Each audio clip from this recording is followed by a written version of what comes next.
আমরা 2013 এবং 2024 নিয়ে আজকে আলোচনা করছি।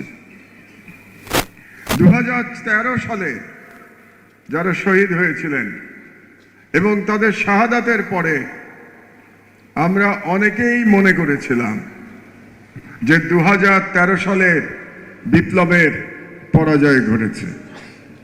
এটাই আমাদের অনেকের মধ্যে ধারণা ছিল যে 2013 সালে শাপলা চত্বরের হত্যাকাণ্ডের পরে সেই বিপ্লবের পরাজয় ঘটেছে।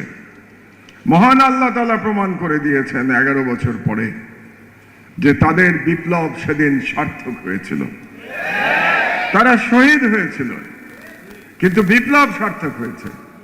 কারণ 2013 সালে যে আদর্শ, যে ঈমান ধারণ করে, যে তৌহিদি আদর্শ ধারণ করে তারা হিন্দুত্ববাদের বিরুদ্ধে, তারা ভারতীয় আধিপত্যবাদের বিরুদ্ধে এবং হাসিনার ফ্যাসিবাদের বিরুদ্ধে তারা জীবনপণ করে লড়াইয়ে নেমেছিলেন, সেই লড়াইয়ের যে বয়ান ছিল, যে আদর্শ ছিল, সেটা 2024 সালে বিজয় লাভ করেছে।